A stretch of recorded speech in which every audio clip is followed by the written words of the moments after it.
Attamooltan kabajamtoota hordoftoota sagalee Ameerikaa. Sagaleen Ameerikaa saatalaayitii Itiyooosaatiin televiziyoonaan meetir baandii 22-25-31 irratti immoo gama raadiyoon Waashingtan DC irraa kallattiin sagantaa tamsaasu jalqabee jira. Bitootessa 30 bara 2022 keessummeessituun keessan Tuujubee Horaati.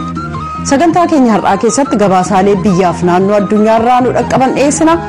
Hongeen Somaaliyaa mudate uummata biyyattii walakkaa miliyoonaa ta'u gargaarsa akka eeggatu taasisee jira.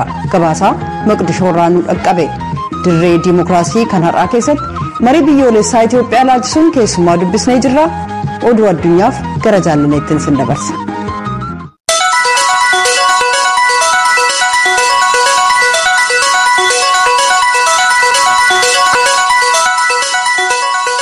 Attamooltan kabajamtoota daawwattootaaf dhaggeeffatoota keenyaa oduun roobiyaarraaf qabnu kunoo. Koreen haajaalaa kan mana maree seenata Yuunaayitid Isteetsi mata duree Itoophiyaa keessatti nagaaf deemokiraasii jajjabeessuu jedhuun wixinee seeraa 319 jechuun dhiyeesse irratti fooyya'insa hanga tokko ega taasisee booda dabarsee jira. Kunis miseensota waliigalaa kan mana mareen akka raggaasifamuuf kan ergame yoo ta'u seera ta'ee ba'uudhaaf mana maree seera baasu biraa caalmaa sagalee argate pireezidaanti Baayideniin mallatteeffamuu qaba. Rakkoo Itoophiyaa keessaa furuuf wixinee seeraa kun ni barbaachisa ka jedhan lammiiwwan Itoophiyaaf hidda dhalata Itoophiyaa qaban mana maree biyyattii duratti hiriiruudhaan deeggarsa qaban ibsuun wixineen kun akka raggaasifamuuf gaafatan. Gama kaaniin immoo uggurri wixinee kana keessa jiru walitti bu'iinsa Itoophiyaa keessaa furuu mannaa hawaasa biyyattii rakkoo amma jiru caalaaf saaxilaa kanneen jedhan lammiiwwan Itoophiyaaf hidda dhalata Itoophiyaa ta'an kaleessa hiriira mormii ba'aniiru. Wixineen seeraa koree haajaa alaa kan seenataa dabarse 319 yeroo duraaf ka dhiyaate baatii sadaasa darbe yoo ta'u isaan cinatti immoo HR 6600 ka jedhamu kan Itoophiyaa keessatti tasgabbii nagaaf deemokiraasii buusuuf jecha kan dhiyaate yaadi murtii mana maree seera baasuun dhiyaate koreen haajaa alaa akka ilaaluuf ergamee jira. Saawud Arabiyaa keessatti haala rakkisaa ta'e keessa ka turan lammiiwwan Itoophiyaa gara biyya isaaniitti deebi'uu har'a eegalanii jiru. Har'a ganama 490 ka deebi'an yoo ta'u baatilee dhufan 11 keessatti lammiiwwan Itoophiyaa 100 caalaa deebisuuf karoorfamuusaa mootummaan Itoophiyaa beeksisee jira. Warra har'a gara biyya ofitti deebi'an keessaa raadiyoo sagalee Ameerikaa kan haasofsiise akka jedhanitti mana hidhaa Saawudii keessatti haala hamaa dabarsuu isaanii fi ammayyuu lammiiwwan Itoophiyaa hedduun jireenya akkaan rakkisaa ta'e keessa akka jiran ibsaniiru. Mootummaanis deebii hatattamaa akka kennu kan gaafatan yoo ta'u hojiin lammiiwwan gara biyyatti deebisuu kun addaanituun citiin kan gaggeeffamu ta'uu dubbii himaan ministirii dantaa alaa Itoophiyaa ambaasaadar Diinaa Muftii ibsanii jiru. Baatilee hanga tokko duras mootummaan Itoophiyaa lammiiwwan isaa 42,000 caalaa gara biyyaatti deebisuusaa ibsamee jira. Koreen fannoo diimaa kan addunyaa dhalattoota Tigraay kanneen bulchiisa naannoo Afaar Ab'aalaarraa buqqaanii gara Samaraa fi Abdeeratti godaananii turan 16,000 caalaniif deeggarsa adda addaa kennuusaa beeksisee jira. Koree fannoo diimaa addunyaaf itti gaafatamtuu quunnamtii uummataa akka ta'an Faatimaa Seeter raadiyoo sagalee Ameerikaaf akka ibsanitti kanneen godaanan kun irra hedduun dhalattoota Tigraay Samaraa keessa ka jiran kanneen 9,000 ta'aniif kennaa akka jiran Afdeera keessattis buqqaatota 7,500 ta'aniif nyaata baatii tokkoof isaan ga'u dhiyeessinee jirraa jedhan. Kana malees meeshaalee mana keessaa itti gargaaramanis kennamuu dubbatanii jiru. Gama biraan mi'a wal'aansa fayyaa fi isatti hidhata qaban Maqalee keessa ka jiru hospitaala Haydariif kennamuusaa fi kunis walwaraansa irratti kan madaa'an 300 fi dhukkubsattoota kanneen biroo 400f tajaajiluu akka danda'u ibsamee jira. Balalii xayyaaraa gara Maqaleetti taasifamu itti fufuusaa fi hanga yoonaa yeroo 25 deddeebi'u akkasumas Maqaleen alatti naannoo jiranittis meeshaa harkaan dhiibuun bishaan maddisiisu 77 dhaabuudhaan hojii jalqabsiisuun ibsamee jira. Kunis haadholiin lafa dheeraatu hin deemin dhiyeenyatti bishaan akka argatan gargaareera jedhameera.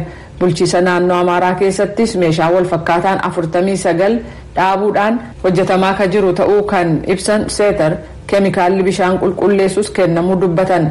Magaalaa Baatii fi Haayiqiif immoo jenereetarri kennamuu Afaar, Somaalee fi Oromiyaa keessatti immoo beeladaalee miliyoona 1.1 ta'aniif tallaaliin kennamuunsaa ibsamee jira. Kan dhaggeeffataa jirtan sagalee Ameerikaa sagantaa afaan Oromooti. Iraan meeshaan nikuleeraa akka hin arganne gochuuf malli gaariin waliigaltee nikuleera Iraan bara 2015 keessa tolfame jajjabeessuu akka ta'e ministeerri haajaa alaa Ameerikaa Antony Blinken hogganoota Israa'elii fi kan biyyoota naannoo galoo galaanaa irra deebi'anii amansiisuuf hojjetaa jiru. United States weerara Raashaan Ukraine irratti gaggeessaa jirtu irratti ennaa xiyyeeffattee jirtutti Blinken maaliif giddugaleessa bahaa fi Afrikaa kaabaa akka daawwatan sababaa qaban ennaa ibsan. This is a part of the world where the United States has vital interests and some of our closest friends. Kutaa addunyaa kan United States fedhii akkaan barbaachisaa irraa qabdu akkasumas hiriyoonni keenya kan baay'ee nutti hidhata qaban keessatti argamu waan ta'eef United States kutaa kana keessatti hojjechuu akkasumas hariiroo jiru jajjabeessuuf itti fufna. Kunis tasgabbii giddugaleessa bahaa fi Ameerikaa keessatti tasgabbii buusuudhaaf dhimma ijoodha. Kana malees jedhan Blinken rakkoo yeroo dheeraaf ture irratti jijjiirama argamsiisuuf carraa uummata keenyaa jiru bal'isuuf kana waliinis masaraan Kremlin waraana gaggeessaa jiru xumura tolchuu irratti xiyyeeffachuun itti fufnaa jedhaniiru. Blinken kibxata kaleessaa Morokoo kan daawwatan yoo ta'u achittis Abudaabii fi gonfoo mootii dhaaluuf ka jiran Mohammed bin Ziyad Al Nahyan waliin wal arganiiru. Hayyuun tokko raadiyoo sagalee Ameerikaaf akka ibsanitti weerara Raashaan gaggeessitu kanaan kutaan Afrikaa kaabaa addumatti kufaatiin diinagdee isa mudachuuf jira. Nama fannisanii ajjeesuun yakka jibbaa ka sadarkaa federaalaa ta'ee akka ilaalamuuf pireezidaan Joo Baayiden seera dhiyaate mallatteessanii jiru. Seerri kun yeroo jalqabaaf ega dhiyaate waggaa 100 caalaa booda murtii argachuunsaa ibsameera. Dargaggeessi gurraachaa tokko dubartii adii irratti fooricee yookaan siikse jedhamuudhaan yakkamee kan ajjeefame yoo ta'u seerri amma ba'ees maqaa dargaggeessa yeroo sana ajjeefame Emmett Till jedhamuun moggaafameera. Kunis baatii bonaa kan bara 1955 Mississippi keessatti kan ajjeefame yoo ta'u bara mirga siviilotaaf qabsaa'amu sana keessatti mufannaa guddaa hordofsiisee ture. Pireezidaan Baayiden kibxata kaleessaa haasawaa dhageessaniin gurraachota irratti ajjeechaan hokkaraan guutame gaggeessuun doorsisanii akka isaan ba'anii sagalee hin laanne taasisuufi jedhan. Lynching was pure terror to enforce the lie that not everyone belongs in America, not everyone is created equal. Terror to systematically undermine hard-fought civil rights. Fannisanii ajjeesuun shororkeessummaa ifa gala. Lammiiwwan Ameerikaa keessa jiran walqixxee miti soba jedhu ittiin hojiirra oolfamu. Kanneen yakka hin qabne dhiirota, dubartootaa fi ijoolleetu mukatti fannifama. Ni gubamu, bishaan keessa dhidhimsamu, akkasumas qaama dhaluu isaaniitu sangoomsama. Kan yakka isaanitti fudhatamee filannoo fi sagalee kennuu yaalu, mana barnootaa deemuu yaalu, hojii daldalaa mataa ofii qabaachuu yaaluu fi wangeela lallabuu yaalu ture. Gurraachota ta'uu isaaniitiif qofa akka ajjeechaa raawwatanitti fi akka dhukaasaniitii fi akka nama saamanitti yakkaman. Dhiira dubartootaaf ijoollee nagaa mukarratti funyoon fannisanii ajjeesuun reeffa isaanii guban bishaan keessa buusan kolaasan ka jedhan Baayiden sagalee akka hin laanne mana barnootaas akka hin seenne hojii dhuunfaa ofiis akka hin qabaanne dhorkuu fi akka macaafa qulqulluu hin lallabne taasisan jedhan. Kana malees sobaan nama ajjeesan meeshaa waraanaa qabatanii jiran akkasumas saaminsa gaggeessan jechuun isaan yakkuun gurraacha waan ta'aniif qofaa jedhu Baayiden. Gurraacha bara 1955 ajjeefame Emmett Till fira tokkittiin ni qabu luba Wheeler Parker dhimmi kun fiixaan ba'uusaaf gammachuu qaban ibsan. Participation that they got speaks volume. It's their role model mentors for the rest of the country. The number of people we have in America, they set a standard and they're going to a lot of people will be influenced. Waggoota dhibbaa olii fi Ameerikaan didaa turte agartee uummataan isaayyuu waa baay'ee dubbata garuu amma seerri kun raggaasifamee jira. Pireezidentichi mallatteessee jira. Kaamilaa Haarisii fi kanneen biroon akka Bob Rush warri dhiyeessan hojii isaan hojjetanitti gammadeen jira. Seerri haaraa ba'e kun jibbaan kan ka'e shiraan fannisanii ajjeesuun yookaan miidhaa qaamaa jabaa dhaqqabsiisuu akka yakkaatti ilaala. Oduun ammaaf qabnu kanuma.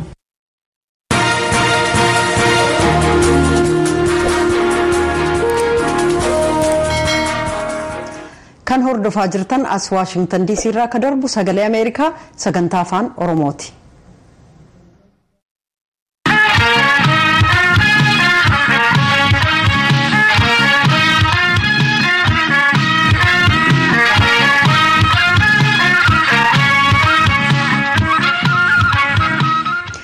Kurna sadan darbaniif Soomaaliyaan hongee hamtuun ishee mudatee jira. Uummanni walakkaa miliyoonaa ol ta'u bishaaniif nyaata akkaan isaan barbaachisa.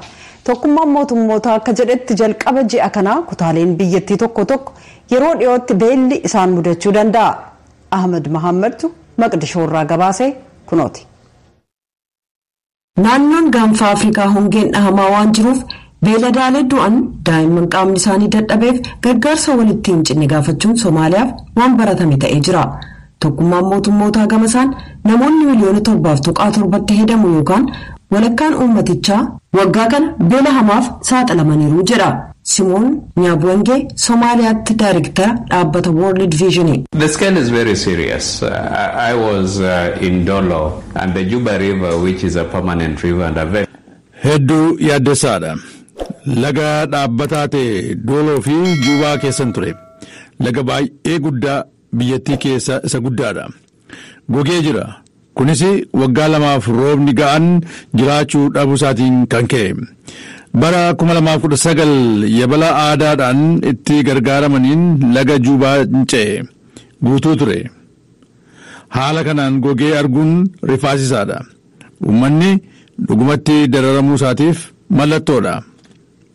Hongee walitti bu'iinsa kana dura mudateen uummanni miliyoona 3 hedamu biyya ofii keessatti qe'ee irraa godaane. Soomaaliyaa keessaa haala kana furuuf gargaarsa arjoomtoota hanqachaa dhufuu isaatiin namoonni itti dabalaa qe'ee irraa buqqa'uuf saaxilamanii jiru.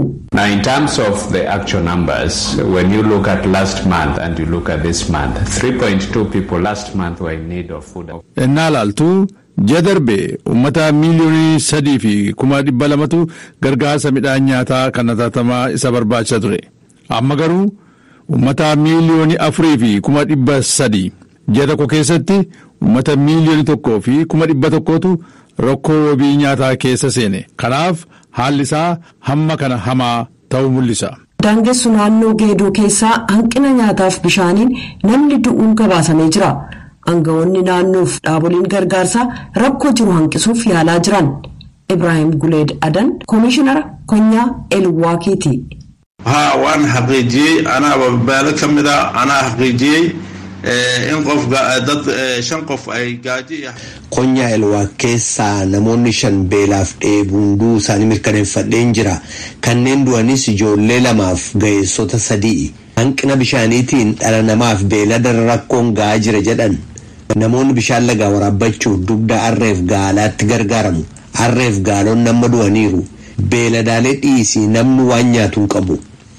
Qonnaan bultoonni qe'ee isaanii dhiisanii deemuuf waan dirqamaniif jecha wabiin nyaataa Soomaaliyaa keessaa hammaachuu mala. Hasan Elmii Hasan hongeen jireenya isaanii dhiisanii akka deeman dirquu isaa dura dugdee magaalaa Baladweynitti kan argamu Qoqaanee keessaa qonnaan bulaa turan. hadda aniga waan ka soo tagay dhankay baadiyaha maadaama webigiinu eber yahay marka waxay dantan ugu kaliftay inaan ka soo cararo. Amma lagennaa gogu baadiyyaa dhiiseen bahi jedhan. Jireenyi koo kana dura qonnaa irratti waan hundaa'eef qonnaan immoo oomisha kennu waan dideef haalli isaa baadiyyaa baqadhee qonnaa dhiisuudhaan mala jireenyaa kabraa barbaaduudhaaf na dirqisiise. Amma magaalaatti galeen hojjetaa hojii ijaarsa manaa ta'een jira. Mootummaan Soomaaliyaa dhiyeenya hongee hamaan uummata biyyattii 100 harka 80 hanga ta'u miidhe jechuudhaan labsii yeroo hatattamaa labsee jira. Erga sanaa qabee haalli isaa hammaatee jira. Tokkummaan mootummootaa torban kana uummanni 700,000 qe'ee irraa godaanuusaa beeksise. Akkuma hongeen hammaataa adeemen lammiiwwan Somaaliyaa ni beelofna sodaa jedhu qabu. Bara 2011 keessa beelli namoota 250,000 olii ajjeesu miliyoonaan kan lakkaa'amu qe'ee irraa akka buqqa'an dirqisiise. Yaalii qindoome kan mootummaa Somaaliyaaf hawaasa addunyaatiin bara 2017 keessa beelli akka hin dhaqqabne kan ittifame yoo ta'u balaa waggaa kana mudate ittisuufillee yaalii wal fakkaatu barbaachisa.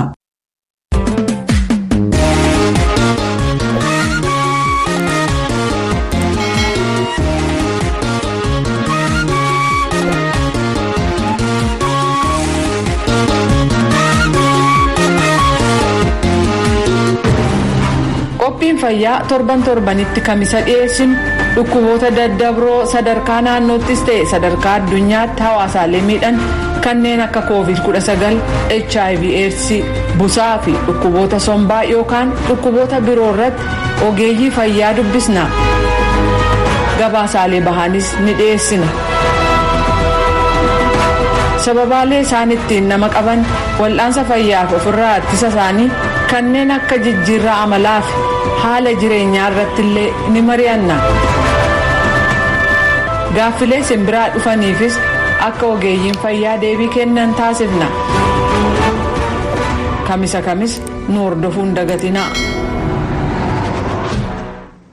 Kan hordofaa jirtan sagalee Ameerikaa sagantaa afaan Oromootiin qophii torbanii dirree diimokiraasiitti ceena.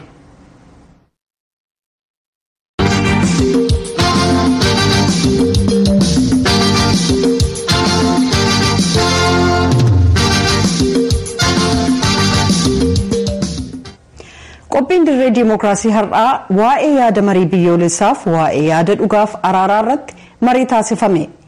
Jiraataan magaalaa London kata'an obbo Dibaabaa Tasfaayee qorataaf ogeessa dhimmoota nageenyaa araaraaf walitti bu'iinsa hiikuuti. Obbo Dibaabaan marii biyyoolessaa jechuun maal akka ta'e ibsuudhaan eegalu. Naashinaal daayaloog yookiin immoo mariin biyyoolessaa yookiin biyya tokko hawaasa tokko jechuun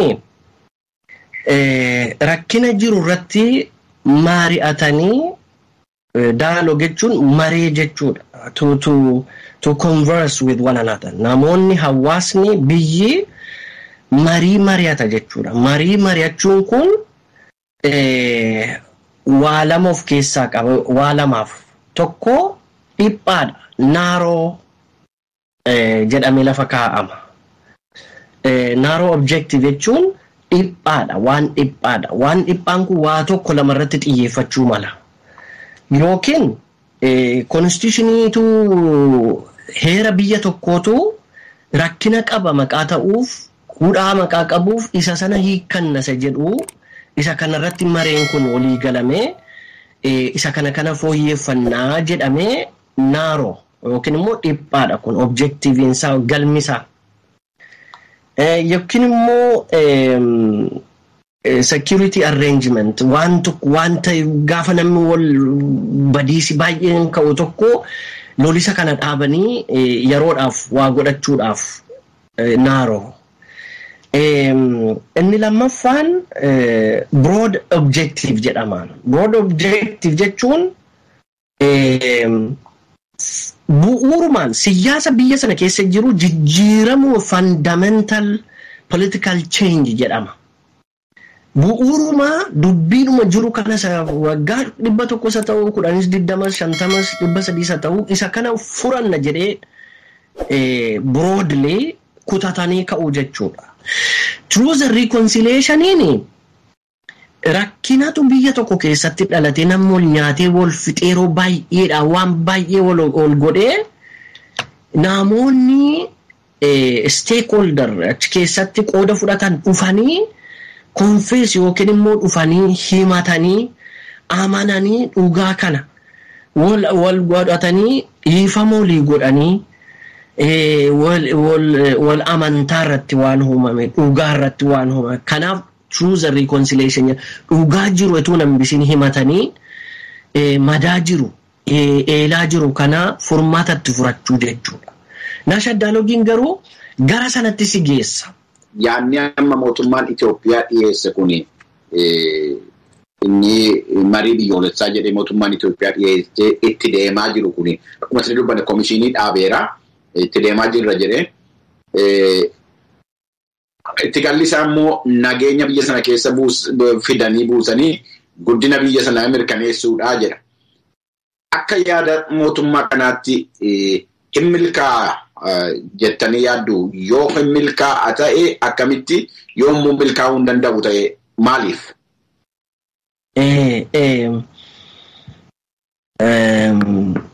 Galatoomi gaaffii murteessaadha kun gaaffii bu'uuraati. Ilaa jalqaba mareen biyyoolessaa kun waan inni guddaan hojjechuun irra jiraatu trust building isa jedhamu wal amantaa uumuu. Amma ammaatti maqaa wal amantaan hin jiraanneef wal danda'uun rakkina ta'ee jira Itoophiyaa keessatti. Gurri dhaga'u naa dhaga'u. Wal amantaa irratti namni gara gaariitti deema, wal fuudhuu deema. Haadha manaaf abbaa manaayyuu. Dhibantaan lamayyuu wal amantaa irratti hundaa'eeti waa tokko ijaaruutti ka'a. Waa waliin nagada yoo ta'e, waa horii walitti buuse yoo ta'e, waa walitti fidee waan tokko waan guddaa hojjetan 2-3 taanii 4 taanii jedheeti wal amantaa irratti hundaa'ee gara waan gochaa gaarii tokko guddinatti deema. Lafa wal amantaan hin jirretti wal danda'uun hin jiru, wal shakkiitu jira. Wal amantaaf immoo maaltu barbaachisa yoo jettee inni guddaan authentic communication jedhama. Qulqullummaadhaan waliin haasa'uu, waliin dhugaa walitti himuu, waa dhodhofachaa asii haaduu qarachaa asii immoo adda biraa walitti mataanaan trusting jedhamu inni kun wal amanuu waan jedhamu hin jiru. Bu'uura dubbiiti kun. Namoonni adda addaa maal jedhu beektonni rakkina wal amantaa kana wal danda'uu wal amantaa booddeemuu wal danda'uu dhabuu kanarraa fi sababa kan ta'eewu seenaa darbe keessa waan ta'eetu rakkina fida isarratti waliigalteen hin jiru jedhu inni kaan seenaa dhoksachuudha inni kaan immoo seenaa darbe dhoksachuu inni kaan immoo seenaa darbe hooqqachuu madaa darbe dhoksachuu madaa darbe hooqqachuu irratti rakkinni keenyaa jedhanii dubbatu inni kaan hin taane kun kanaan dura hin taane jedhanii madaa qabu immoo madaa kanan qabaa jedha isarratti waliigalteetu hin jirre kanatu rakkisa fidaa jedhu mee isinoo madaa darbe dhokfachuudhaa fi madaa darbe hooqqachuu gidduutti waldhabiinsa jiru kana akkamitti walitti fiduun danda'ama? Hordoftoota keenya mariin kun hin xumuramne gaaffii kanaaf kabiroodhaaf immoo sagantaa keenya borii irratti itti deebina obbo Tasfaayee Dibaabaa ibsa isaaniif ni galateeffanna.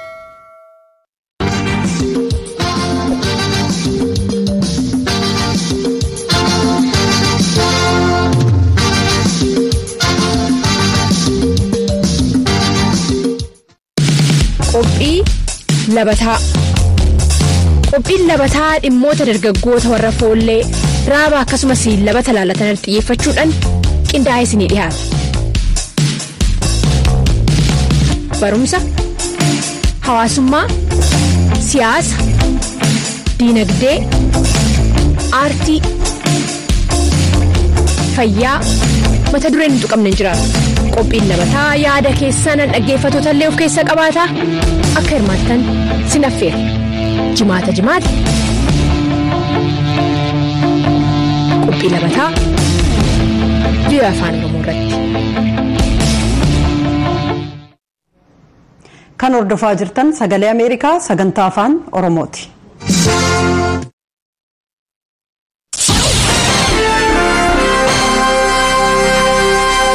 Kanatti aansinee ibsa gulaalaa kan imaammata Yuunaayitid Isteetsi calaqqisu isiniif dhiyeessina. Walwaraansa Yaman keessaa furmaanni karaa siyaasaa hunda hirmaachise akka argamuuf Yuunaayitid Isteetsi deeggarsa gootu itti fufti. Kunis dubartoota, hoogganoota hawaasa siviilii fi gareelee moggaatti qabaman hundumaa kan hirmaachise ta'uu qaba. Jilli addaa kan tokkummaa mootummootaa Haans Giriinbergiin marii hunda hirmaachise gaggeessuuf yaada dhiyaate ni simanna. Kanaaf paartileen hundumtuu guutummaatti akka hirmaatan gaafanna. Mariin kun deemsa nageenyaaf caasaa haaraa kan waliigalaa tokkummaa mootummootaa qabu beeksisaa jechuudhaan ministiriin dantaa alaa yuunaayitid isteetsi Anthony Blinken ibsa baasaniin hubachiisanii jiru. Tokkummaa mootummootaatti ambaasaaddara Ameerikaa akka ta'an Lindaa Toomas Giriinfiild akka hubachiisanitti deemsi nageenyaa fiixaan ba'uuf ilaalchaa fi miidhaa lammiiwwan Yemen waliigalaan qaban hammatamuu qaba. Kunis haqaa fi itti gaafatamummaan akka jiraatu gaafachuu ka jedhu dabalachuu qabaa jedhaniiru. Golli nagaa eegumsaa murtii ugguraa 2624 jedhame raggaasisuusaa kan simatte yuunaayitid isteetsi kunis yemanirra uggura meeshaa waraanaa fi uggura imalaa kaa'amee ture haaressuun kanneen nageenya yeman keessaaf sodaachisoo ta'an qabeenyaan isaanii akka hin sossoone kan ugguredha. Biyyoonni miseensa gola nagaa eegumsaa ta'an kana kabajuuf dirqamni akka irra jiru hubachiiseera. Meeshaalee waraanaa seeraan ala Iraan irraa warra Huutii Yemen keessaaf ergamu dhaabsisuun dhimma ilaalchi duraa itti kennamuu qabudha. Meeshaalee akkasii Yemen keessatti wal waraansa hammeessuu qofaaf oolu. Kana malees kutaa sana tasgabbii dhabsiisuuf akkasumas rakkoo lammiiwwan Yemen irra ga'aa jiru daran hammeessaa jedhan ambaasaaddar Giriinfiild. Xumura irratti Yemen addunyaa irratti biyya rakkoon gargaarsa dhala namaa guddaan isaan mudate keessaa tokko ta'uuf jirti. Kanas dhiyeenya kana hanqina wabii nyaataa kan ilaaleen yaaddoo jabaa mudate ragaa ta'eera. Gargaarsa dhala namaa akkaan barbaachisaa ta'e kana dhiyeessuuf yuunaayitid isteetsi bitootessa 16 akka labsiteetti $500 miliyoona fi miliyoona 85tti dhiyaatu kan laattu ta'uu labsitee jirti. Kunis gargaarsa dhala namaa Yemeniif kennamutti dabalata yoo ta'u gargaarsa guddaa akkasii al tokkotti Yemeniif ennaa laattu kun ka jalqabaati.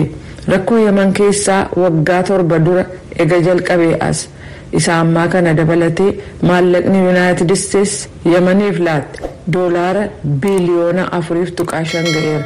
Gargaarsa dhala namaa Yemen keessatti barbaadamu keessaa harki 30 bitootessa 16 walitti qabame. Arjoomtonni keessumaa kan kutaa sanaa rakkoo gargaarsa dhala namaa Yemen keessaa furuuf maallaqa akka gumaachaniif yuunaayitid isteetsi gaafattee jirti. Gargaarsi kun lubbuu uummataa du'arraa oolchuuf rakkoo uummatarra ga'us hanqisuuf waan ta'eef garuu uummata akkaan gargaarsa eeggataa jiru dhaqqabuu akka qabu Blinken hubachiisanii jiran.